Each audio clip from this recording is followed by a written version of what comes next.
विश्व देखिला भारतर पराक्रम सैन्य शक्ति नारी शक्ति आ विश्व देखी भारतर असीम पराक्रम आ सांस्कृतिक गाथा। देशर 75तम गणतंत्र दिवस में झलसी कर्तव्य पथ। दीर्घ 40 वर्ष पर प्रथम थर पर घोड़ा गाड़ी में परेड स्थल को आसी राष्ट्रपति द्रौपदी मुर्मू और फ्रांस प्रतिपक्ष इमानुएल मैक्रोन। राष्ट्रपति जातीय पताका उत्तोलन करने पर आवाहनी आरंभ होता कार्यक्रम। कंपन सृष्टि करथिला शंखनाद एवं भेरीतोरी और झांझ मृदंग स्वर। नेतृत्व नहीं महिला माने एवं सामिल होइथिले शताधिक महिला कलाकार। प्रथम थर पर 3 सेनार महिला कंटिजेंट परेड रे नारी शक्तिर प्रतिनिधित्व करथिले। Central armed police force contingent केवल महिला को नहीं गठित होइथिला। सेपरि प्रथम थर पर साधारणतंत्र दिवस परेड रे अंशग्रहण करथिला दिल्ली पुलिस रो संपूर्ण महिला बैंड।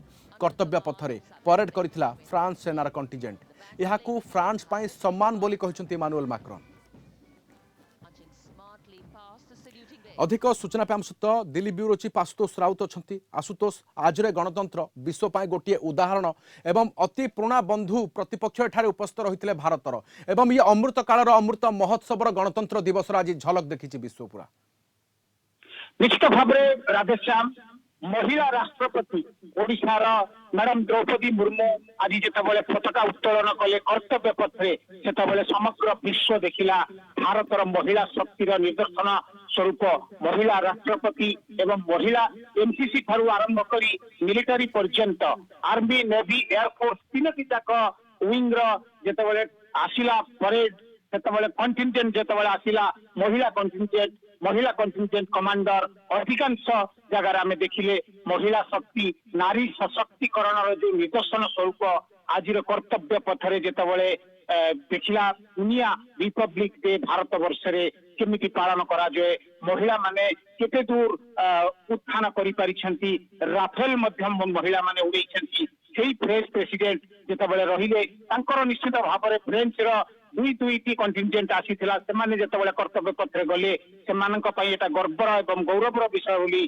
फ्रांस राष्ट्रपति कहिसेंती। तापर आमे जदि देखिबा आकाश रे राफेल उड़ैले महिला तले ग्राउंड रे कर्तव्य पथरे निजर गौरव गाथा देखैले भारतर मिलिटारी शक्तिर एवं एयरफोर्स रो पावर रो एवं नेवी रो जो पराकाष्ठा रही देश सेवा सर्वोपरि से माने महिला माने आज जितेबाला गले महिला राष्ट्रपति ओडिशार मैडम द्रौपदी मुर्मू जितेबाला सैल्यूट ग्रहण करुले से आज समग्र भारतवासी निश्चित भाव में छाती कुंठमट होता एवं विश्व देखिथिला महिला माने नारी शक्ति कौन करें भारत वर्ष को क्यों जगार माँ रूपे भौणी रूपे सेना बाहिनी रूपे राफेल रे महिला एवं ग्राउंड रे मध्य भारतर नंबर 1 सिटीजन राष्ट्रपति महिला मैडम द्रौपदी मुर्मू। ये दृष्टि देखा गले अनेक क्षेत्र में आज जो भली भाव में कर्तव्य पथरे गणतंत्र दिवस देखागला अलग अलग छांकिया हो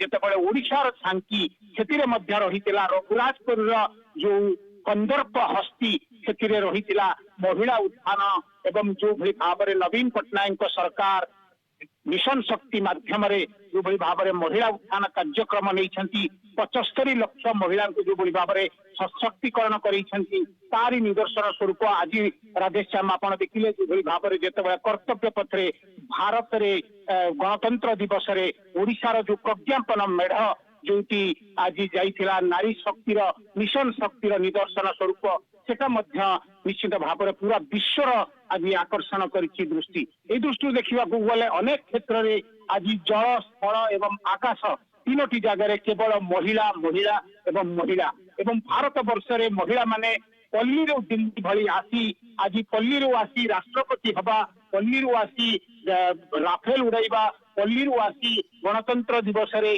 अलग अलग यूनिट रे भाग नवा एवं समस्त ठारू बाहबा लुटेबा एटा निश्चित भाव में भारतर महिला शक्तिर विजय बोली आमे कहिपरिबा। प्रतिवर्ष निश्चित महिला शक्ति द्वारा आज सारा देश सारा विश्व देखिछि भारतर ये गारिमा एवं महिला आज संस्कृति कलार मध्य प्रतीक ताहा मध्य वर्णना करछंती। महिला सामरिक शक्ति को केमिति आगो को नहीं पारंती देशर केमिति प्रतिनिधित्व करछंती ताहा आज कर्तव्य पथरे चित्र कहूछि। बहुत बहुत धन्यवाद आम सहित रहितबारु आलोचना रे। Ashutosh Raut Delhi bureau chief रहितले।